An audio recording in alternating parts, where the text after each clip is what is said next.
नमस्कार दोस्तों, study IQ में आपका स्वागत है। इंडिया का लार्जेस्ट एजुकेशन प्लेटफॉर्म एंड आज हमारे 12 मिलियन सब्सक्राइबर्स, 1.2 करोड़ सब्सक्राइबर्स जो हैं स्टडी आईक्यू के पूरे हुए हैं। वेलकम अंकित सर, आपका बहुत बड़ा योगदान रहा है। हमारे करंट अफेयर्स, इकोनॉमी, आईआर के स्टार फैकल्टी अंकित अग्रवाल सर जो हैं आज हमारे साथ हैं। कुछ इनसे बातचीत करेंगे, कुछ चीज़ें इनसे पूछेंगे कि कैसी इनकी जर्नी रही है एंड कुछ स्टडी आईक्यू के बारे में भी इनसे जानने की हम आज कोशिश करेंगे। Welcome sir. Thank you so much Jasmeet and बहुत ज़्यादा खुशी हो रहा है आज जब ये नंबर सुनते हैं ना 12 मिलियन। बिल्कुल। अपने आप में इतना बड़ा ह्यूज नंबर है। अगर आप इसको देखो तो 1.2 करोड़ की हम बात कर रहे हैं। मतलब लगभग आप कह सकते हैं कि देश में करीब हर 100 जो व्यक्ति है उसमें से एक व्यक्ति कहीं ना कहीं स्टडी आईक्यू को जानता है। अभी तो हम सिर्फ सब्सक्राइबर्स की बात करें, कितने ऐसे लोग हैं जो कि वीडियोस देखते होंगे, हमारे सुनते होंगे रेगुलर बेसिस पर, शायद उन्होंने सब्सक्राइब नहीं किया है। तो इट्स अ ह्यूज नंबर और बहुत ज़्यादा खुशी है इस चीज़ को लेकर। एंड सबसे ज़्यादा मैं इस चीज़ के लिए जो थैंक यू है वो स्टडी आईक्यू के साथ साथ जो हमारे व्यूअर्स हैं उनको देना चाहता हूँ। बिकॉज आज जो भी कुछ है स्टडी आईक्यू, जो भी आज हम कर रहे हैं, वो सब कुछ उन्हीं की बदौलत हो पा रहा है। बिल्कुल सर, हमारे व्यूअर्स की वजह से ही हम यहाँ तक पहुँचे हैं। उनके Yes. प्यार, उनके सपोर्ट की बदौलत ही हम यहाँ तक पहुँचे हैं। तो अगर हम आपकी जर्नी की बात करें कि आपने स्टडी आईक्यू को कब एक तरह से ज्वाइन किया, उस टाइम पे कितने सब्सक्राइबर्स थे, आज जैसे तब आपने क्या सोचा था कि हमारे 12 मिलियन इतनी जल्दी हो जाएंगे? सी जहाँ तक मेरे जर्नी की शुरुआत है, बात है, मुझे याद है कि अभी मैं भी उस समय 4-5 साल मैंने भी प्रिपरेशन किया था। यूपीएससी के एग्ज़ाम्स दिए, मेंस के एग्ज़ाम्स दिए। वो रह जाता था कभी 10 नंबर, कभी 5 नंबर, इस तरह से। और ज़्यादातर लोगों का ऐसा ही कुछ रहा है। हाँ जी। बट मैंने कभी ये नहीं सोचा था कि मैं कभी ऑनलाइन में आऊँगा। हाँ, जब मैं प्रिपरेशन कर रहा था तो हमने कुछ फ्रेंड्स के साथ मिलकर कुछ ऑनलाइन वीडियोज़ वगैरह बनाए थे। बट जब एग्ज़ाम्स अल्टीमेटली ऐसा लगा कि अब कुछ और रूट लेना चाहिए अपने को, तो उसके बाद कहीं न कहीं स्टडी आईक्यू से मुलाकात हुई, जुड़ने का मौका मिला, सौभाग्य मिला। और मुझे याद है जब मैंने जॉइन किया था तो आई थिंक कि 5 मिलियन से भी कम थे उस समय। 2019 की बात है आई थिंक। तो 5 मिलियन से भी कम थे। लेकिन आज के डेट में, उस समय तो कभी नहीं सोचा था कि आज धीरे-धीरे ग्रो करते-करते 1 करोड़ से भी ज़्यादा हो जाएँगे और आज 1.2 करोड़ है और भविष्य में सोच सकते हैं कि 2 करोड़ होंगे, 3 करोड़ होंगे, चलता रहेगा। बट मेन इसमें एक चीज़ है कि जो हम काम कर रहे हैं, जो नॉलेज हम प्रोवाइड करते हैं स्टूडेंट्स के लिए, और स्टूडेंट्स ही नहीं, जहाँ तक मैं जब भी बाहर जाता हूँ, मिलता हूँ किसी से भी, तो जो जनरल पब्लिक है वो बहुत ज़्यादा अवेयर रहती है और वो स्टडी आईक्यू का उसमें बहुत योगदान है। तो ओवरऑल मुझे बहुत ज़्यादा सेटिस्फैक्शन है इस चीज़ को लेकर कि आज 12 मिलियन जो आज हम अचीव किए हैं। तो इसी तरह से जो बेनिफिट्स हैं वो व्यूवर्स तक पहुँचाते रहें। तो आपने बिल्कुल सही बात बोली सर कि ऐसे हमें काफ़ी सारे लोग मिलते हैं जो चाहे प्रिपरेशन कर रहे हों, चाहे नाम कर रहे हों, बट उनकी जो नॉलेज है उसमें काफ़ी ज़्यादा बढ़ोतरी जो है वो हुई है।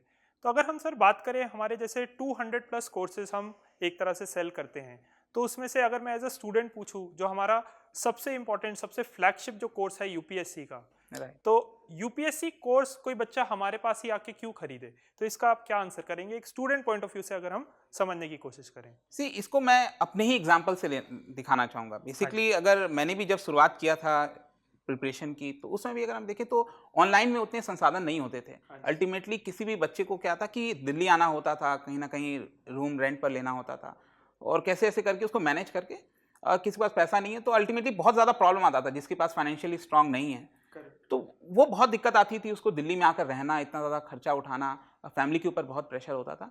बट आई थिंक कि स्टडी आईक्यू ने जो चीज़ किया है ना, बहुत ही कमाल का। आई थिंक कि काफ़ी लोग, मुझे ऐसा लगता है, क्योंकि आज के कैपिटलिस्ट वर्ल्ड में अगर हम देखें, हाँ जी। बहुत ज़्यादा ये लगता है कि अगर कोई प्राइस हाई है तो वो प्रोडक्ट बेटर है। बिल्कुल। मैं बार बार जब भी अपना वीडियोस बनाता हूँ उसमें एक चीज़ डेफिनेटली उन सभी बच्चों से कहता हूँ कि आप एक बार यूपीएससी का कोर्स लेना नहीं लेना वो आपके ऊपर है, हम उसके ऊपर वो नहीं करते हैं। मैं जस्ट ये कहता हूँ कि आप एक बार जाइए, ऐप पर जाइए, ऐप को डाउनलोड करिए, वहाँ पर कुछ सैंपल्स पड़े हुए हैं हर एक वीडियोस के, आप उसको देखिए और समझने की कोशिश करिए कि हम इतने कम दाम पर, मतलब जस्ट 12,000 15,000, आई थिंक कि जो ऑफर वगैरह होता है उसमें आप लेते हो तो 12,000 में, उससे भी कम में हो जाता है कई बार। तो अगर आप जो क्वालिटी हम प्रोवाइड कर रहे हैं विद द प्राइस, आज के डेट में आप 1.5 लाख 2 लाख इतने से आपको करना होता है, चाहे इनफैक्ट ऑनलाइन में भी इतना पे करना हो गया आजकल, करेक्ट। इतना ज्यादा हो गया। बट आई थिंक जो क्वालिटी और प्राइस पे हम प्रोवाइड करते हैं यूपीएससी का, जिस कॉम्प्रिहेंसिव वे में कोर्स बनाया गया है, आई थिंक फिनोमिनल। एंड सभी स्टडी आईक्यू के जो फैकल्टीज हैं, मैं उनको धन्यवाद करना चाहूंगा उस चीज के लिए, जिस तरह से उन्होंने मेहनत की है और बहुत ही बेहतरीन तरीके से उस कोर्स को बनाया है। तो जैसे कि आपने बोला, तो सर स्टूडेंट्स की तरफ से काफ़ी क्वेरीज भी आती है कि आपका कोर्स इतना प्राइस कम क्यों है, कि बाकी लोग तो इतना एक्सपेंसिव बेच रहे हैं, आप कैसे इसको 10,000, 12,000, 13,000 में बेच पा रहे हैं। तो ऐसे क्या फीचर्स हैं, क्या हम फीचर्स कुछ कम दे रहे हैं, क्या उसमें कटौती है, या फिर हम सारी चीज़ें उसमें प्रोवाइड कर रहे हैं? मतलब सी आई थिंक फीचर्स की कटौती की जहाँ तक बात है, मैं तो यही कहूंगा कि एक बार आप हमारे गो थ्रू करिए। आई थिंक 2-3 पेज का हम जब भी एडवर्टीजमेंट वगैरह निकालते हैं, दिखाते हैं, तो आप उसको गो थ्रू करिए और 1000 से ज़्यादा आर्ट्स के लेक्चर्स वगैरह आपको देखने को मिलेंगे, लाइव डाउट सेशन देखने को मिलता है। जहाँ तक प्राइसिंग की बात है ना, मैं उसके ऊपर फोकस करना चाहता हूँ। देखो, हमारा जब शुरुआत ही हुआ था स्टडी IQ का और आज हम अड्डा 24/7 के साथ हैं, तो ये दोनों का जो मेन एम है हमारा, वो यही था कि अफोर्डेबल एजुकेशन लाया जाए स्टूडेंट्स के लिए। और अफोर्डेबिलिटी की बात ये होती है कि हम भी आज के डेट में इतने कम प्राइस पे क्यों पे कर पा रहे हैं, मैं उसका रीजन बताता हूं। बिकॉज आज ये इसलिए पॉसिबल है क्योंकि बहुत ही लार्जर वाइड ऑडियंस को हम सर्व कर पाते हैं। अगर सपोज मान के चलिए 100 स्टूडेंट्स को ही अगर क्लासरूम में बैठाते और उनको पढ़ाते, तो हो सकता है कि हमें भी लाख रुपए, 1.5 लाख, 2 लाख रुपए मांगना पड़ता उस चीज के लिए।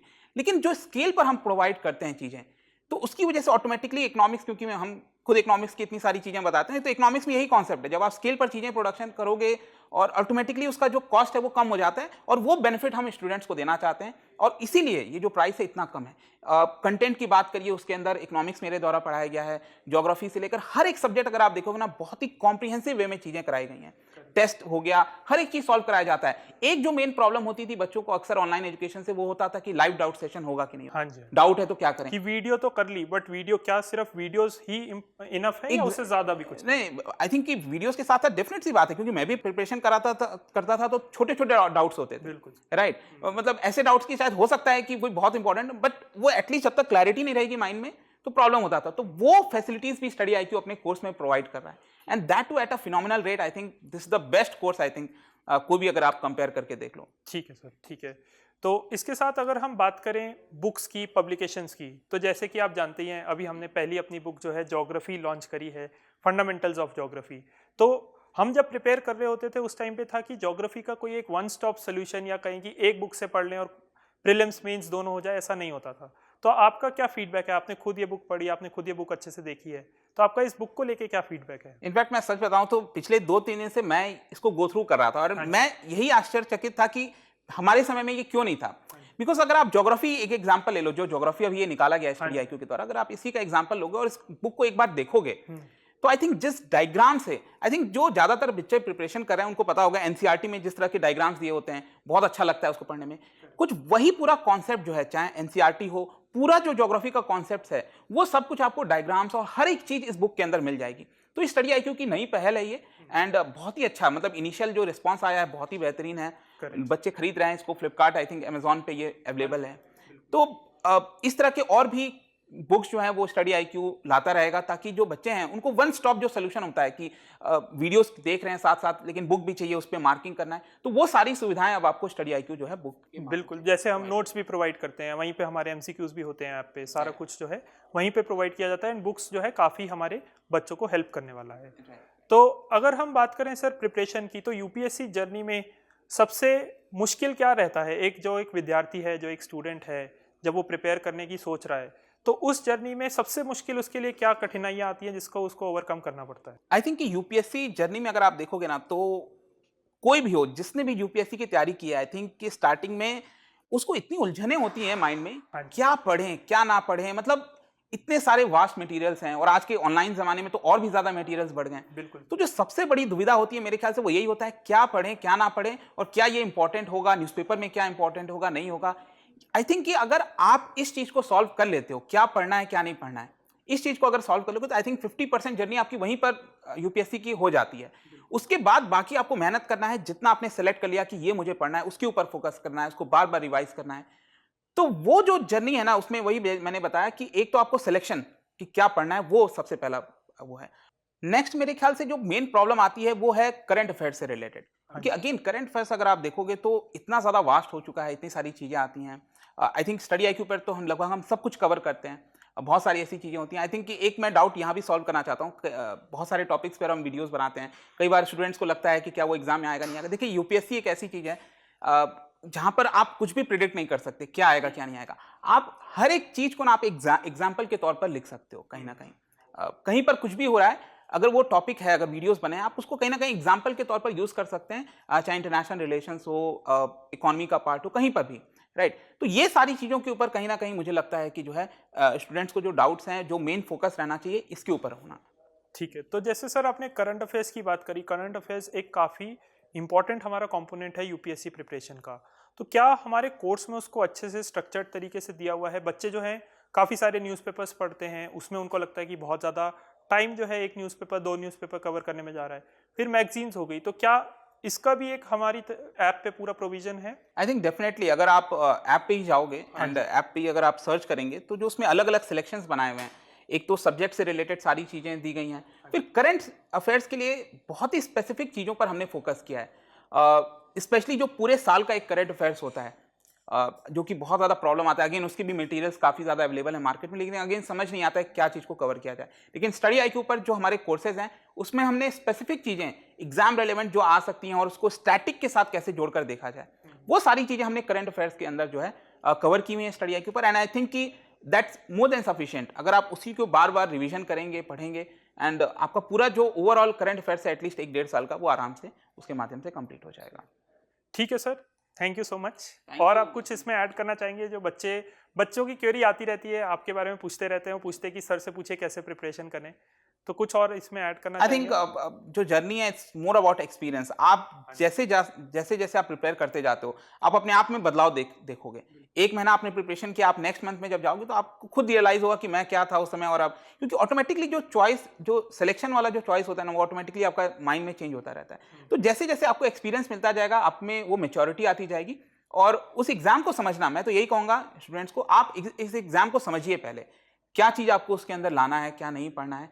तो वो एक बार आप समझ गए तो आई थिंक कि अपने आप जिस चीज़ के ऊपर आप फोकस करना चाहते हो उसको 100% दो, और उसके बाद अगर आप उस चीज़ के ऊपर 100% फोकस करोगे तो ये एग्ज़ाम निकल सकता है। मैं तो ये तो नहीं कहूँगा, क्योंकि ये इस तरह का एग्ज़ाम है कि 100% निकलेगा ही निकलेगा, लाखों लोग एग्ज़ाम देते हैं, बट अगेन आप सिंसियर तरीके से एग्ज़ाम को दोगे तो डेफिनेटली निकल सकता है। और स्टडी आईक्यू हमेशा आपके साथ है, यही मैं कहना चाहता हूँ। Thank you so much sir, तो एफर्ट पूरा रखना है, and thank you so much sir platform पे आने के लिए। Thank you so much. Thank you students.